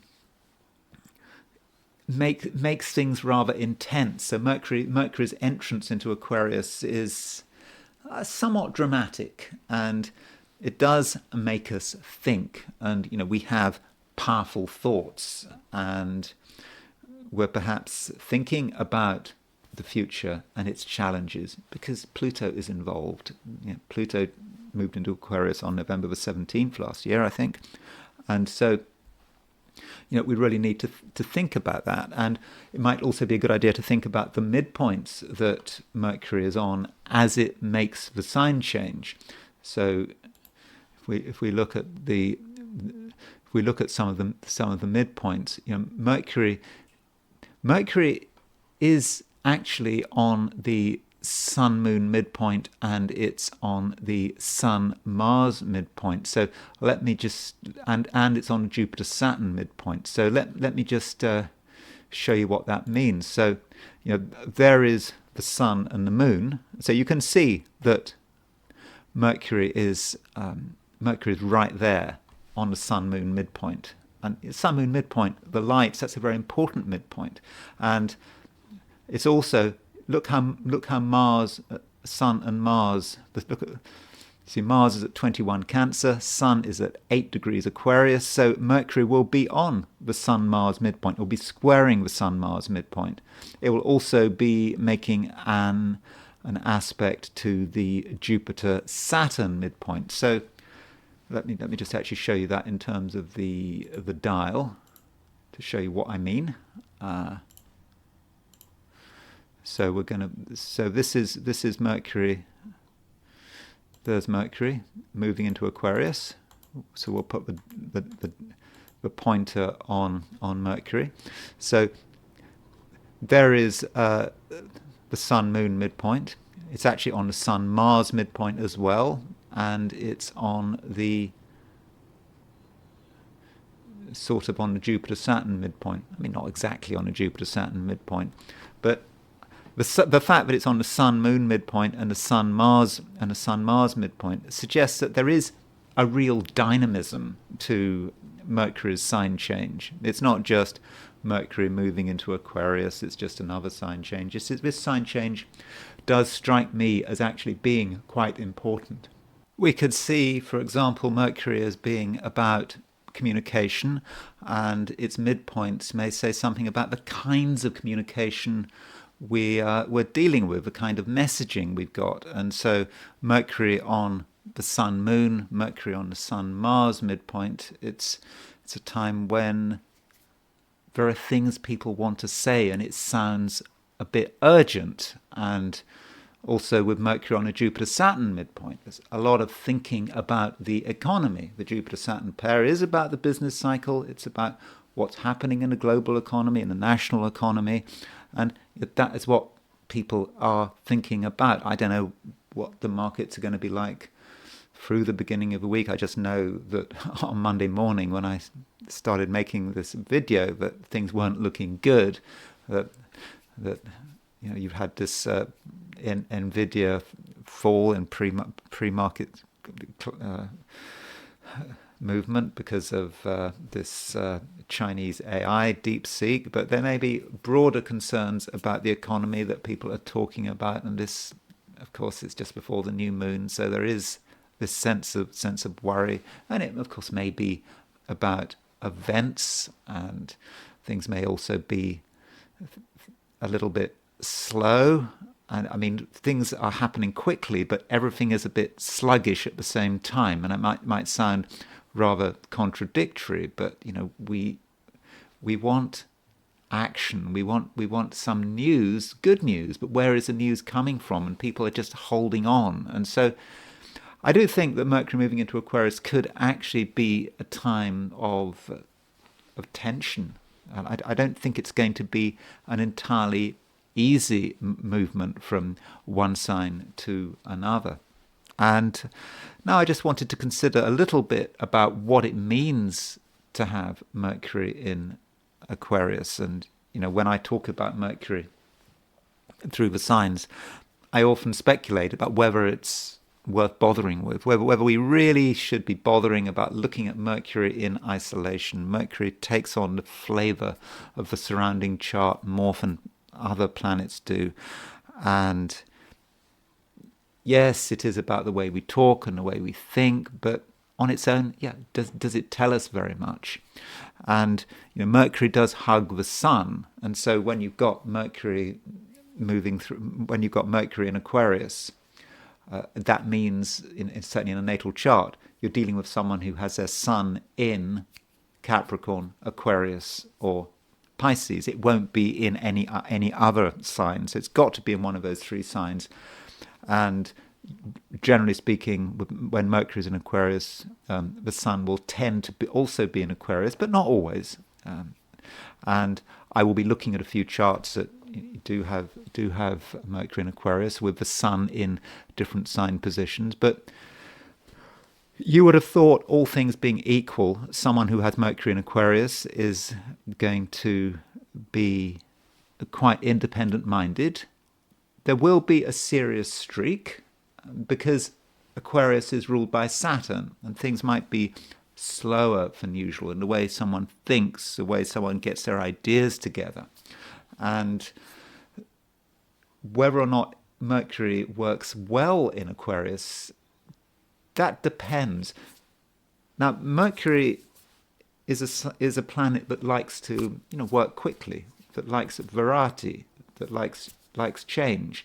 Aquarius is a fixed sign, so you could argue that Mercury may not be entirely happy in Aquarius because Aquarius can be quite rigid and dogmatic.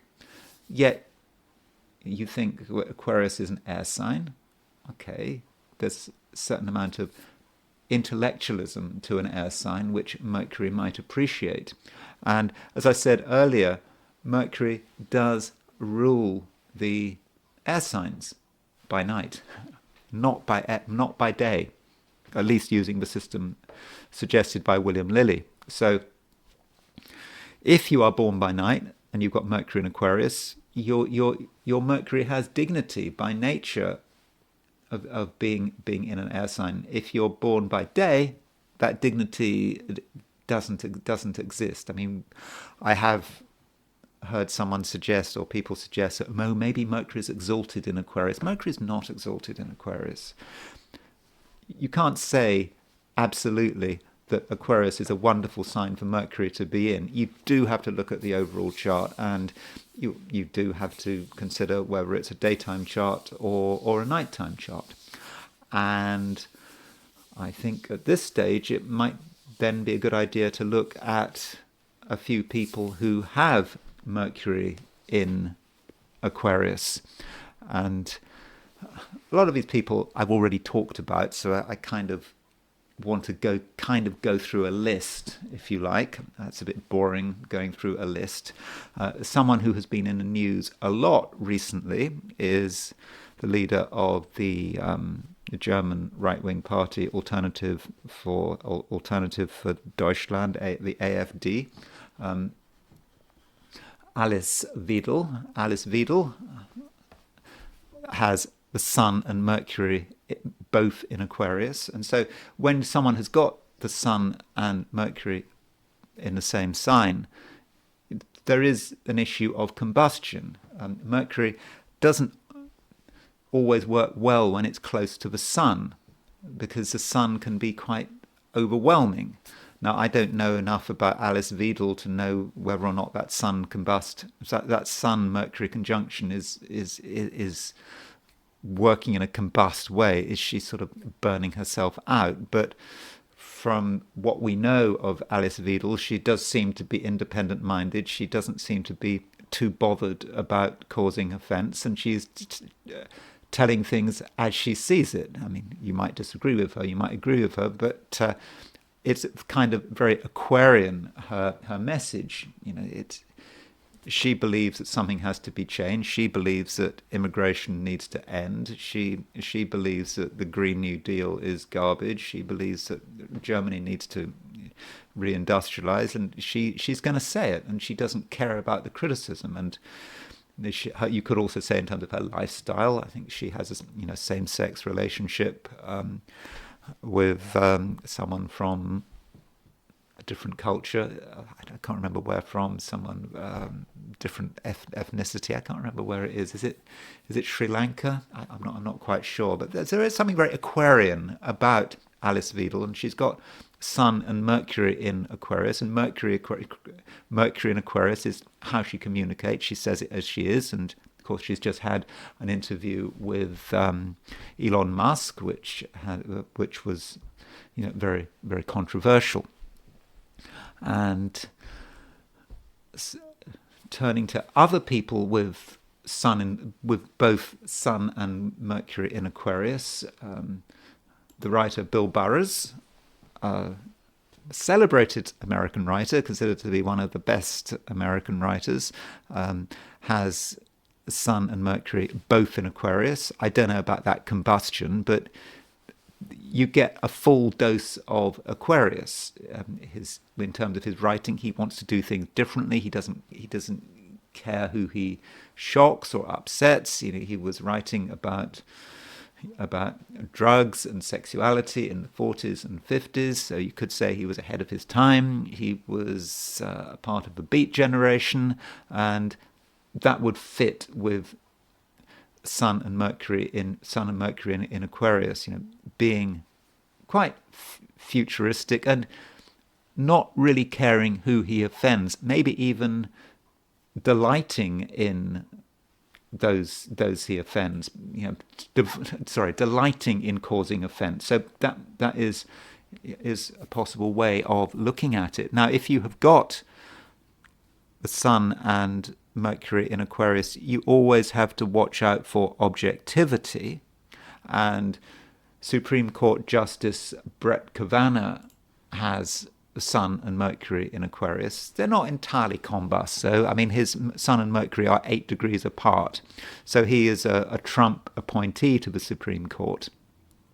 And you might say that Sun and Mercury in Aquarius, having that, and also Venus in Aquarius, would be great for being a Supreme Court Justice, because Aquarius is about objectivity. You can separate your own opinions from your own judgments, at least in theory. Though he is a Trump pick, I think in terms of his judgments, one does sense a certain amount of subjectivity, and that's not just a right-wing thing. That is the way the Supreme Court seems to work. People have a party alignment, and he can't entirely forget that. And remember, he's got the moon in Cancer. The moon in Cancer is quite subjective. I'm sure he has very, very strong beliefs, but he does have that Sun Mercury in Aquarius, which may or may not help. And he's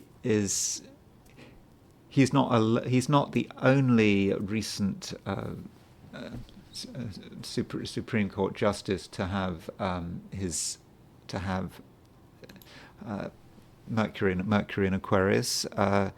Now, I did want to kind of separate this out, sort of to have all the people with Sun and Mercury in Aquarius together. But Antonin Scalia, who was a Supreme Court justice, right-wing Supreme Court justice, arguably was one of the people responsible for throwing the 2000 election in George Bush's way. He has Mercury in Aquarius, but Sun in Pisces. So you can see that this might be working in a different way. Sun in Pisces, in a water sign, Sun in Pisces has a certain set of beliefs. It's quite a subjective place, particularly if you've got Moon in Scorpio. But so that Mercury in Aquarius maybe gives the impression of objectivity. But Mercury is, in a way, in a horoscope, is just an instrument. It's not the real thing. It does what other planets tell it to do. And so the Sun in Pisces, Moon in Scorpio, they have their subjective beliefs, and just Mercury maybe just does what it's told. Now, someone who does have both the Sun and Mercury in Aquarius is the chair of the Federal Reserve. And chair of the Federal Reserve, his Sun-Mercury conjunction is pretty close. His Mercury is combust. And so Mercury in Aquarius, again, like Antonin Scalia and Brett Kavanaugh, he's in a position where he's supposed to be objective, where he always says that his Fed decisions are data driven. He doesn't have his views. He tries as hard as he can to just focus on the facts, at least in theory.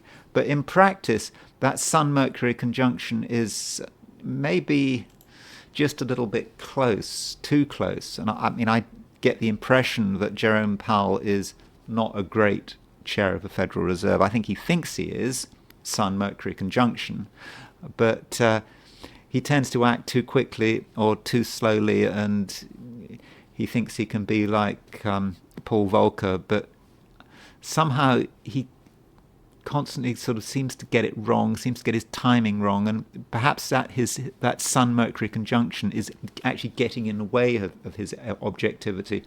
Perhaps there's his ego, and he perhaps thinks he's actually better than he actually is. So that might be how the Sun-Mercury conjunction is working, though I'm not an economist. I'm not really in a position to completely judge whether Jerome Powell is a good federal chair. So that may just be the subjectivity of my Sun and Mercury both being in Gemini, and a person who is really supreme Aquarius, you could say, is of course Michael Saylor. So Michael Saylor, Sun-Mercury conjunction in Aquarius, not combust. Mercury does what the Sun tells it to do. So Mercury is about what he does, what he says, but the Sun semi-square his Aries point, so it's quite a strong Sun in some respects, even though Sun in Aquarius is in its detriment. The Sun wants to be different, is very independent-minded, and the Mercury follows suit. And in terms of what he says things which are a bit unusual, which breaks a pattern of what the CEO of a company like MicroStrategy is supposed to be doing and saying. And one final person who's got the Sun in Aquarius and Mercury in Aquarius was Sarah Palin. It's difficult to know what to make of Sarah Palin because we don't have a time of birth for her. She, of course, was John McCain's running mate in in the 2008 election. She was governor of Alaska at the time, but she didn't really see it through. And with her Sun and Mercury in Aquarius, I don't know how Aquarian she really is. I mean, I suppose she was different. I mean, no doubt about that. I mean, she said things which was surprising. and people made fun of her because she saw things in a different way. But I don't know. I don't really know enough about Sarah Palin, and I think with Sarah Palin, it's a bit of a shame that we don't have a time of birth for her.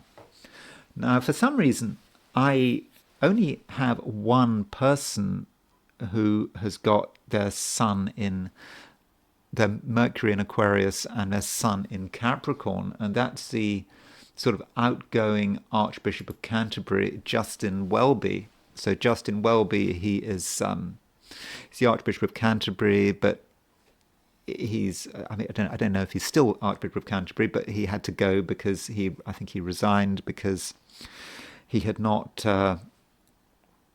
raised the alarm about a man, what's his name, John Smythe, who'd been abusing children, and John Smythe is now dead, but he'd been abusing children, and Justin Welby should have known about it, and he didn't do anything about it. He should have raised the alarm. And here is someone who's got the sun in Capricorn and Mercury in Aquarius. So you could say that Mercury in Aquarius is the instrument of the sun in Capricorn.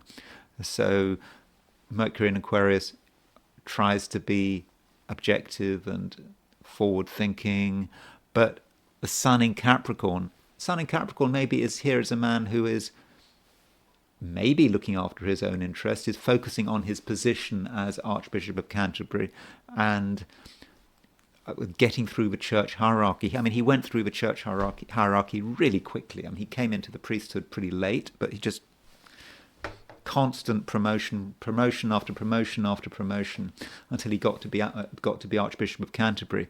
And yeah, Mercury conjunct Mercury in Aquarius was the instrument of that. An intelligent Mercury in Aquarius, but using his intelligence and his communication and his social skills to get where he wanted to go. And I mean, at least that's one way in which you could look at Mercury in Aquarius. Then you've got the group of people who have got Mercury in Aquarius, but Sun in Pisces. And an example of that would be the Australian Prime Minister Anthony Albanese, who has got his Sun in Pisces and Mercury in Aquarius. It may be that one could be fooled by Mercury in Aquarius. He's got Mercury in Aquarius conjunct Saturn, so this is someone who speaks seriously, who comes over as being serious, something perhaps he's holding back on. What is he holding back on? But he has mental self-discipline, it would appear, but he has a sun in Pisces. So in a way, Mercury is sort of representative of that sun in Pisces, and however that sun in Pisces is working, and the ideals of Sun in Pisces and the agenda of Sun in Pisces. But I don't really know very much about Anthony Albanese, so I don't really want to pursue that too far. And it doesn't mean to say it's a problem having Mercury in Aquarius and Sun in Pisces. I suppose one of the most celebrated people with Sun in Pisces and Mercury in Aquarius is George Washington. So here's George Washington's chart, and George Washington has the Sun in Pisces and Mercury in Aquarius.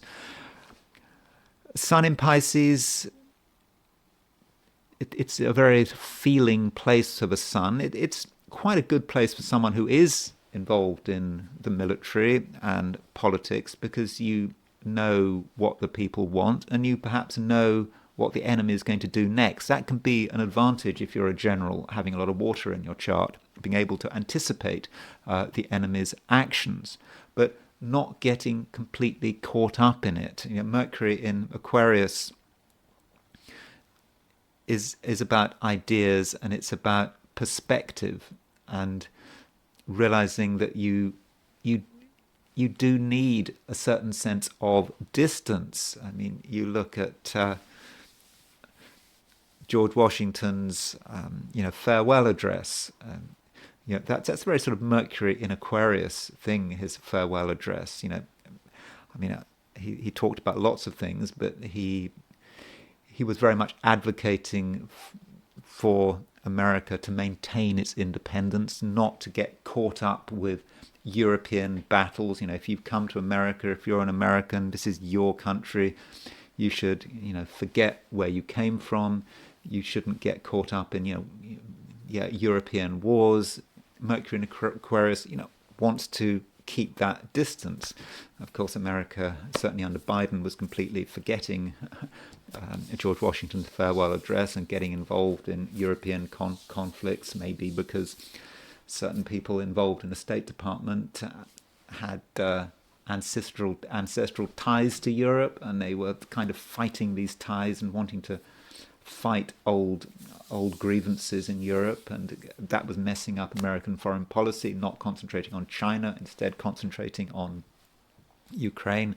Mercury in Aquarius is asking for objectivity. So I would have said that George Washington is a good example of Sun in Pisces and Mercury in Aquarius working pretty well. And sometimes, it maybe can be a little bit dangerous. So here's the chart of Gonzalo Lira. So Gonzalo Lira, who also called himself as, I think, Coach Red Pill, and he made films and he gave advice to men about relationships. And lately, or the final thing he did, he went to Ukraine and started reporting from Ukraine, and his reports tended to be quite supportive of Russia.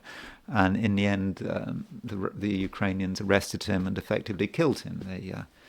They didn't give him proper medical treatment, and he died. So effectively, he was killed by the Ukrainians. But he was taking a bit of a risk here. I mean, you don't go to Kharkov in a war and make podcasts supporting the Russian case. I mean, a brave thing to do, and that could have been his Sun in Pisces and Mercury in Aquarius. Sun in Pisces, feeling he can move from one place to another, feeling he can get away with it. Mercury in Aquarius, wanting to be different, and there's something very different about going to Kharkov in a war and supporting the Russian cause on your podcast. I mean, I suppose that's asking to be arrested. It's not asking to be killed, though. I mean, the Ukrainians could have just deported him, but it seems that they wanted him to die. So that can be a disadvantage of Sun in Pisces, Mercury in Aquarius. But again, Mercury in Aquarius is the messenger of the chaos of the sun wanting to be all different places, and this is how he manifests it. And I think that is about it. I'm sort of running out of time, and I wanted to finish by looking at a few non-personal things, events, for example, which had Mercury in Aquarius. And people are talking a lot about Bitcoin. And Bitcoin was launched on January the 3rd, 2009, when Mercury was in Aquarius. But the Sun was in Capricorn. And the underlying principle, perhaps, of Bitcoin, Sun in Capricorn, new form of money.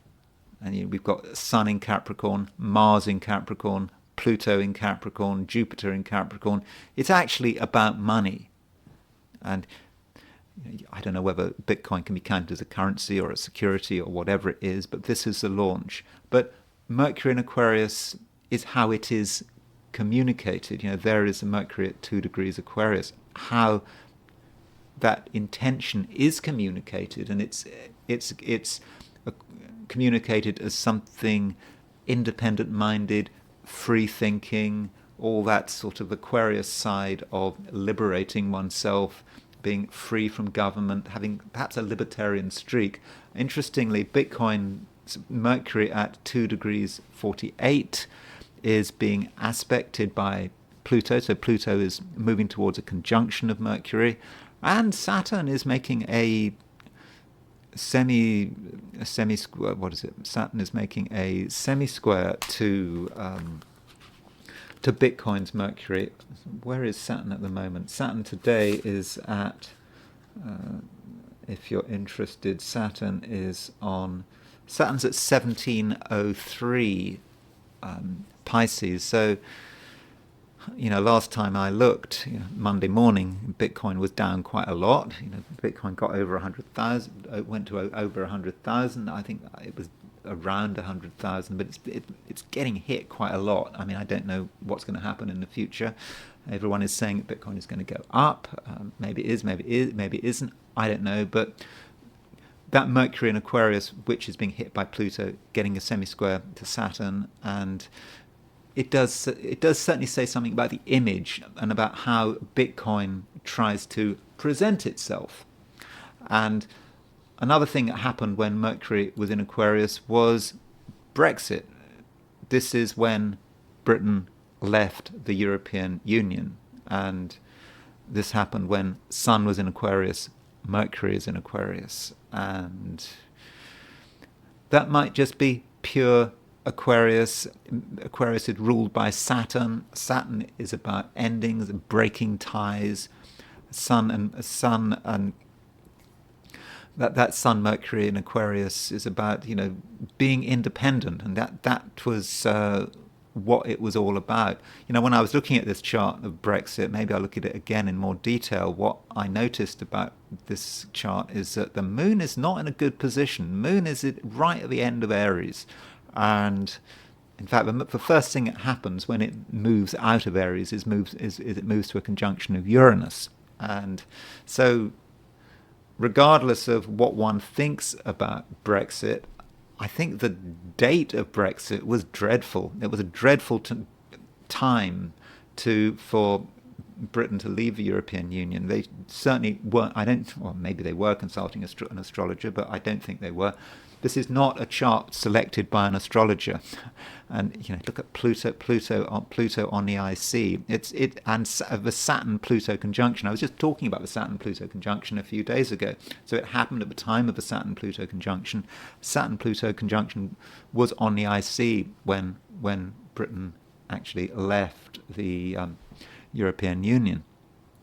And I think that's the last chart I want to look at. So that gives you my view of Mercury in Aquarius. I hope you found this video interesting. If you did enjoy this video, I'd be very grateful if you were to like it. If you're not subscribed, I'd be really grateful if you were to subscribe. And if you want to buy me a coffee, there is a link in the description. And I will talk to you again tomorrow.